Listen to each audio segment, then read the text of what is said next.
Selamat pagi, perkenalkan, saya Diandra Cika Francisca, SSI MSc, dosen Prodi S1 Teknik Informatika di Institut Teknologi Telkom Purwokerto. Pada kesempatan kali ini, saya akan menjelaskan salah satu mata kuliah yang saya ampu, yaitu Matematika Diskrit. Adapun deskripsi mata kuliah Matematika Diskrit, ini merupakan mata kuliah wajib yang diambil oleh mahasiswa Teknik Informatika. Dengan mata kuliah ini, diharapkan agar mahasiswa memiliki konsep matematika diskrit dan menerapkan konsep tersebut ke dalam kehidupan sehari-hari di dunia teknik informatika. Dengan demikian, capaian pembelajaran pada mata kuliah ini ada 7. Yang pertama, mahasiswa mampu menjelaskan dan memahami tentang logika matematika. Yang kedua, mahasiswa mampu menjelaskan dan memahami tentang himpunan. Yang ketiga, mahasiswa mampu menjelaskan dan memahami tentang fungsi dan juga relasi. Yang keempat, mahasiswa mampu menjelaskan dan memecahkan masalah kombinatorial. Yang kelima, mahasiswa mampu menyelidiki dan memberikan contoh tentang definisi graf, jenis-jenis graf, terapan graf, terminologi graf, beberapa graf khusus, representasi graf, isomorfik graf, graf planar, dan juga Euler dan Hamilton. Yang keenam, mahasiswa mampu menggunakan aplikasi graf dalam kehidupan sehari-hari. Yang ketujuh, mahasiswa mampu menggunakan aplikasi pohon merentang, algoritma prim, dan juga algoritma Kruskal. Oleh karena itu, kemampuan yang diharapkan pada mata kuliah ini adalah yang pertama, mahasiswa mampu mengemukakan tentang logika matematika, himpunan, fungsi, dan juga relasi.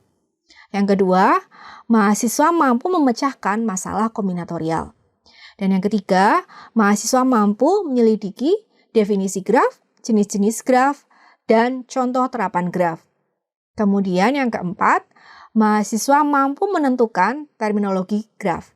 Yang kelima, mahasiswa mampu mengklasifikasi beberapa graf khusus, representasi graf dan graf isomorfik, graf planar, lintasan dan sirkuit Euler, serta lintasan dan sirkuit Hamilton. Yang keenam, yaitu mahasiswa mampu menggunakan aplikasi graf dalam kehidupan sehari-hari. Yang ketujuh, tentunya mahasiswa mampu untuk menggunakan aplikasi pohon merentang, algoritma prim, dan juga algoritma Kruskal. Topik-topik yang akan dibahas pada perkuliahan ini adalah yang pertama, logika matematika. Yang kedua, himpunan. Yang ketiga, fungsi dan relasi. Yang keempat, kombinatorial. Yang kelima, graf. Yang keenam, aplikasi graf. Dan yang ketujuh, ada pohon merentang atau tree. Metode pembelajaran pada mata kuliah ini ada beberapa metode. Yang pertama, metode ceramah, berdiskusi, dan penugasan soal-soal latihan. Selanjutnya, saya akan menjelaskan teknik pengajaran saya menggunakan metode DIA, Delivery, Interaction, and Assessment. Untuk teknik delivery, ada 2 strategi dalam saya menyampaikan perkuliahan. Yang pertama, yaitu textbook dari Renaldi Munir yang berjudul Matematika Diskrit, dari Russen dan Kettner yang berjudul Discrete Mathematics and Its Application. Kemudian yang kedua yaitu pembahasan tugas yang diberikan setiap minggunya. Teknik yang kedua yaitu teknik interaction. Di dalam kelas, selalu saya mendorong mahasiswa untuk aktif bertanya jika ada materi yang kurang dipahami. Kemudian, mahasiswa dibebaskan untuk mengemukakan pendapat dan juga merespon jawaban baik dari dosen maupun dari mahasiswa. Yang kedua, menggunakan media WhatsApp group. Yang ketiga, menggunakan LMS dari Institut Teknologi Telkom Purwokerto. Kemudian teknik yang ketiga yang saya gunakan adalah assessment. Pada pertemuan pertama, saya menjelaskan tentang kontrak perkuliahan yang saya sepakati dengan mahasiswa. Di dalam kontrak perkuliahan termuat bobot penilaian mahasiswa, di mana untuk tugas dan keaktifan adalah 15% pada mata kuliah ini. Kemudian UTS dan UAS masing-masing 30% dan kehadiran 5%. Kriteria dan indikator penilaian yang saya berikan pada mata kuliah ini adalah yang pertama, kehadiran mahasiswa dalam mengikuti perkuliahan, karena mata kuliah ini adalah mata kuliah wajib. Yang kedua, keaktifan mahasiswa dalam berdiskusi di kelas. Yang ketiga, tugas yang harus dikumpulkan sesuai dengan jadwal yang telah disepakati. Berikut adalah contoh pengajaran perkuliahan matematika diskrit yang saya ampu. Oke, selamat pagi semuanya. Ya, hari ini kita akan belajar tentang matematika diskrit, terlebih di materi atau bab aplikasi graf. Saya, Diandra Jika Francisca, SSI MSC akan menyampaikan materi perkuliahan hari ini ya. Nah, sebelum kita mulai kuliah, alangkah lebih baiknya kita berdoa menurut agama dan kepercayaan masing-masing. Berdoa dimulai. Berdoa selesai? Ya. Nah, sebelum kita masuk ke materi, saya akan membacakan tujuan pembelajaran mata kuliah hari ini ya. Yang pertama yaitu capaian pembelajaran lulusan atau CPL S1 Teknik Informatika yang dibebankan pada mata kuliah ini adalah penguasaan pengetahuan dan kemampuan untuk menggunakan ilmu dasar, matematika, sains, dan teknologi.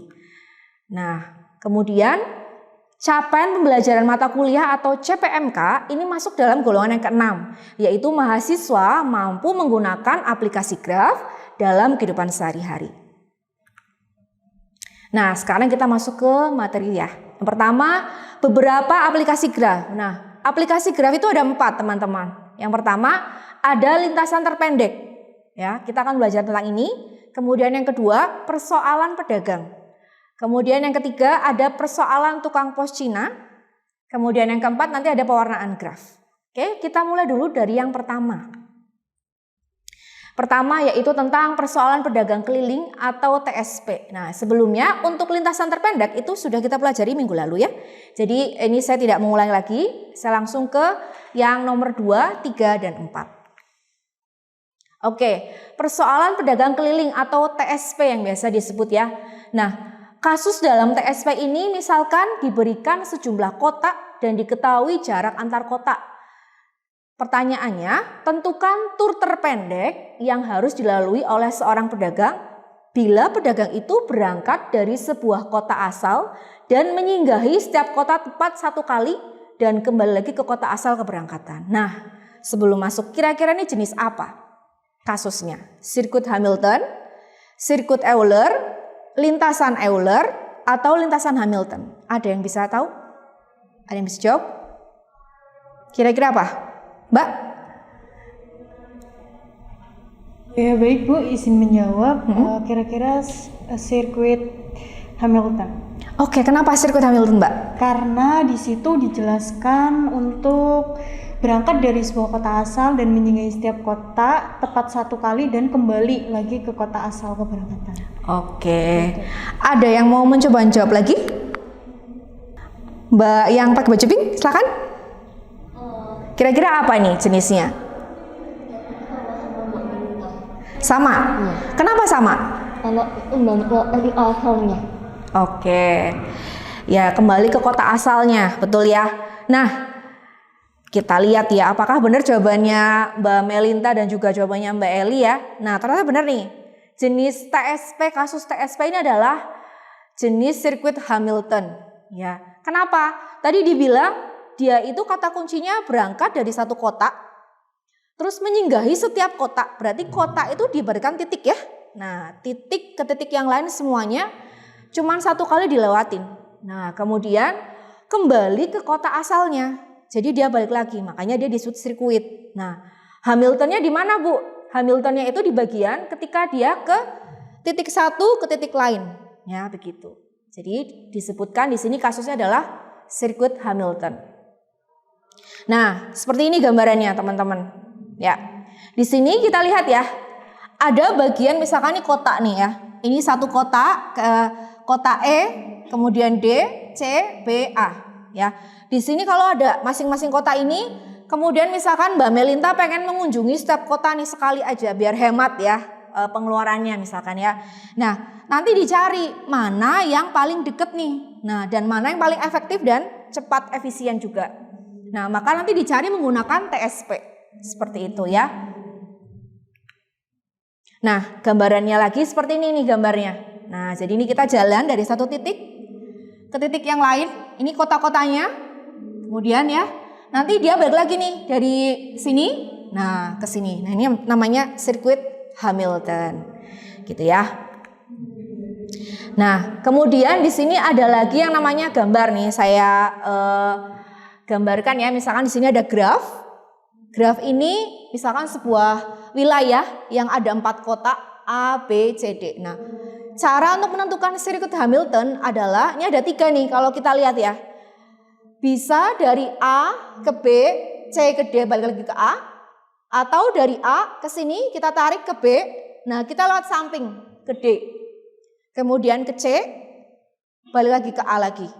Nyampe lagi ya. Atau cara ketiga, kita lihat lewat samping kanan, samping kiri. Yang pertama dari A, C, kemudian dari B, D ke A. Seperti itu. Nah, kemudian kita totalkan nih jarak-jaraknya. Nah, ternyata masing-masing jaraknya ini ada masing-masing beda ya. Yang pertama untuk jarak pertama adalah 45. Cukup panjang ya ternyata perjalanannya. Kemudian kalau yang kedua itu ada 41, yang ketiga adalah 32. Nah, dari ketiga ini mana yang paling kecil jaraknya? 1, 2, 3. 3. Kenapa ketiga? Nilainya paling kecil ya. Jadi kita pilih nih rute ini yang kita pilih. Nah, biasanya GPS memakainya seperti ini cara kerjanya ya. Dia memilih rute algoritma yang terkecil ya. Nah, jadi lintasan sirkuit Hamilton terpendek yaitu di I3 dengan arahnya A, C, B, D, A dengan bobotnya adalah 32. Baik, nah sekarang kita lanjut ke persoalan yang kedua yaitu tentang CPP ya. Persoalan tukang pos Cina. Nah, ini dikemukakan oleh Megan yang berasal dari Cina pada tahun 1962. Udah lama ya ternyata teorinya ya. Nah, persoalannya adalah seperti ini teman-teman. Seorang tukang pos akan mengantar surat ke alamat-alamat sepanjang jalan di suatu daerah. Nah, pertanyaannya bagaimana ia merencanakan rute perjalanannya supaya ia melewati setiap jalan tepat 1 kali dan kembali ke tempat awal keberangkatannya. Nah, sekarang saya tanya nih, kira-kira kasus ini jenis yang mana? Sirkuit Hamilton, sirkuit Euler, lintasan Hamilton atau lintasan Euler? Ada yang mau jawab? Bu, izin menjawab. Oke, silakan Mbak. Iya, kalau menurut saya itu sirkuit Hamilton. Kenapa? Feeling aja. Oh, feeling aja ya. Oke, baik. Oke, ada yang mau coba yang lain? Saya, Bu. Oh ya, silakan. Gimana Mbak? Kalau menurut saya itu merupakan sirkuit Euler. Kenapa sirkuit Euler? Karena tukang posnya melewati sepanjang jalan bukan dari kota ke kota. Oke, jadi masuknya sirkuit Euler ya? Iya. Oke, terima kasih atas jawabannya ya. Nah, kita lihat ya apakah dia jenisnya sirkuit Euler atau sirkuit Hamilton ya. Nah, ternyata jawabannya yang benar adalah sirkuit apa? Euler ya kan. Ntar Mbak coba lagi ya. Oke, nggak apa-apa. Ya, kenapa tadi alasannya sama ya? Karena di sini tuh fokusnya ke sisi, bukan ke titik. Makanya dia kalau Euler kan kata kuncinya sisi ya. Nah, makanya disebutkan tadi dari sisi satu, kemudian ke sisi yang lain, sampai pada nanti akhirnya ke tempat sisi yang tadi. Nah, makanya disebut sirkuit Euler. Nah, ini ada contoh nih teman-teman.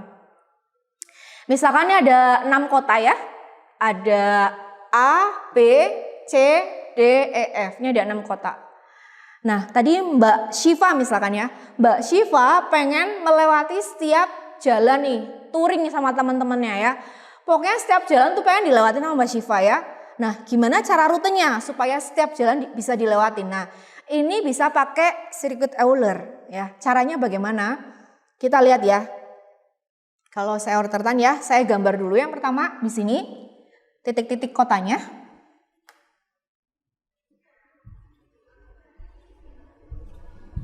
Ada A, F, E, D, kemudian di sini ada C sama B.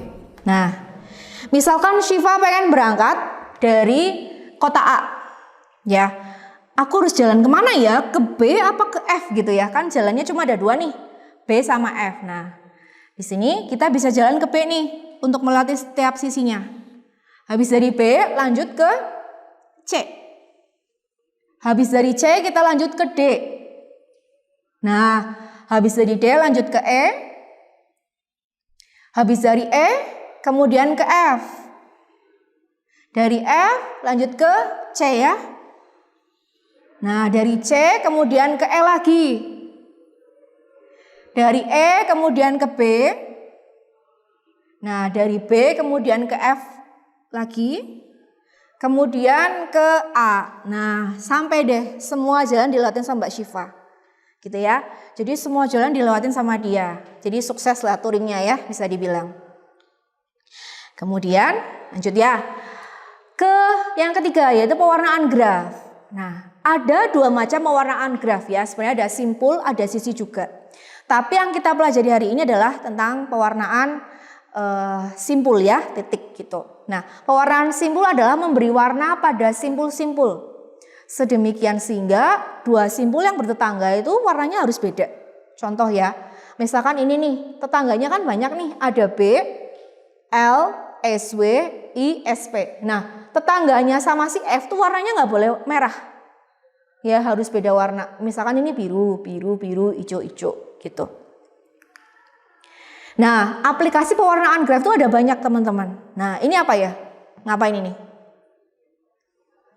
Memberikan apa? Warna pada peta, betul ya. Pada peta diwarnain. Jadi ini nggak ada yang sama nih.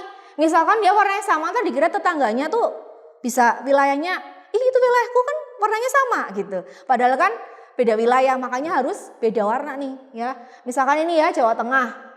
Jawa Tengah berarti Jawa Timur merah gitu. Nah, kemudian Jawa Barat hijau. Jadi yang tetanggaan nggak boleh sama warnanya. Terus ini apa? Ada yang tahu? KRL ya. Jadi penggunanya buat KRL. Supaya apa? Nggak nabrak KRL-nya. Nanti jadwal kereta kan macam-macam. Jadi kalau misalkan nih ada alurnya. Misalkan dari Bogor ya. Nih anak Bekasi, anak Bogor, Jakarta ya kan. Kalau misalkan dari Bogor nih yang warna oranye ini. Yang warna orange ya. Nah ini lewat Bogor. Ya, kemudian misalkan pengen ke Tanah Abang, berarti pakai alur yang warna hijau. Begitu ya, supaya tidak bertabrakan jadwalnya. Nah, di dalam pewarnaan graf itu ada namanya bilangan kromatik ya. Jumlah minimum warna yang dibutuhkan untuk mewarnai peta. Ya, misalkan di sini simbolnya itu adalah XG ya. Nah, banyaknya bilangan kromatik itu disimbolkan dengan K. Nah, apa sih itu bilangan kromatik? Jadi meminimalisir warna yang dipakai gitu. Jadi nggak sembarangan, misalkan tadi nih ya, gambar peta. Ini nggak sembarangan loh bikin warnanya. Ada hitungannya gitu ya. Seminimal mungkin warna yang dipakai, seperti itu namanya bilangan kromatik. Jadi ada aturannya. Jadi kalau misalkan warnanya cuma ada 12 ya nggak semua 12-nya dipakai kayak gitu ya. Nah, misalkan ini ya, tadi ada graf, di sini ada A, E, B, C sama D. Nah, ini cara mewarnainya adalah seperti ini. Pertama, mana yang punya tetangga paling banyak titiknya? Yang mana? Berarti yang ini ya? Atau ini juga bisa, ini juga bisa, ini juga bisa. Tetangganya kan 3 masing-masing ya. Ini 3. Nah, warnai salah satunya. Misalkan kita warnain warna merah. Maka yang sama-sama tidak bertetangga kita warna yang sama. Berarti merah juga. Kan nggak ada hubungannya sama dia. Boleh dong, ya kan? Jadi ini merah, berarti yang nggak tetanggaan merah juga. Nah itu buat ngirit, menghemat warna begitu ya. Terus kemudian kalau sudah, oh ini udah merah. Berarti tetangganya misalkan warnanya beda lain. Misalkan warna hijau, ya hijau. Nah kalau sini udah hijau, merah, tetangga nih mereka berdua. Jadi jangan warna hijau atau merah, warnanya biru. Begitu ya. Jadi di sini walaupun titiknya 5, kita hanya butuh 3 warna saja. Nah ini namanya bilangan kromatiknya ada 3. Seperti itu ya. Nah, aplikasi lain pewarnaan graf itu untuk penjadwalan kuliah misalkan teman-teman ya. Misalkan suka pada protes. jadwal kuliahku nih bentrok nih, gimana ini ya kan? Biasanya seperti itu. Nah, aplikasi salah satunya adalah untuk ini ya, pengaturan penjadwalan. Misalkan di kemahasiswaan ya, ada mahasiswa A, B, C, D, E.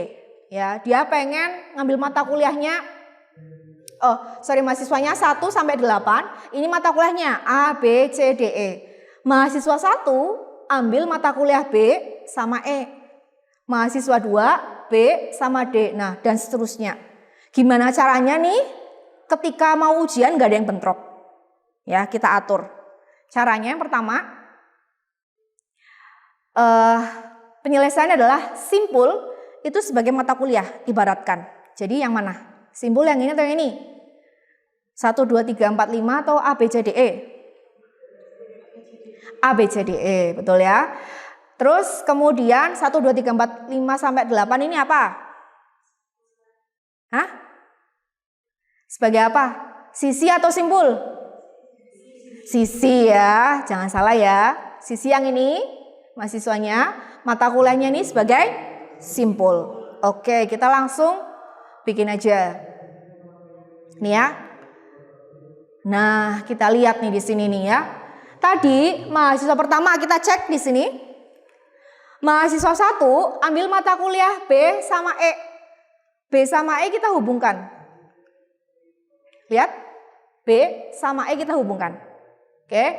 Kemudian yang kedua. Mahasiswa kedua adalah B. Ngambilnya mata kuliah B sama D ya. Hubungkan lagi B sama D-nya. Nah, dan seterusnya sampai ke 8 nih. Nah, nanti ketemu grafiknya seperti ini. Ya. Kalau sudah tadi apa? Pilih titik yang tetangganya paling banyak. Kira-kira titik apa? Yang B ya. Oke. B, misalkan kita pilih B. Kita pilih salah satu warna, misalkan warna biru. Berarti pilih warna biru untuk B dan pilih warna biru juga kalau yang nggak tetanggaan sama B. Siapa? C. Betul, berarti B sama C kita kasih warna sama. Mudeng ya. Nah, kemudian selanjutnya tetanggaan sama biru berarti nggak boleh biru ya. Misalkan di sini warna merah. Nah, merah. Ternyata merah ini tidak tetanggaan sama D. Juga sama E. Nggak ada urusan mereka berdua ya. Nggak ada tetanggaan juga. Jadi A, E sama D kita kasih warna sama juga. Yaitu merah ya. Jadi dengan demikian bilangan kromatik graf pada gambar di atas adalah cukup 2. Yaitu merah dan biru. Ya, artinya apa?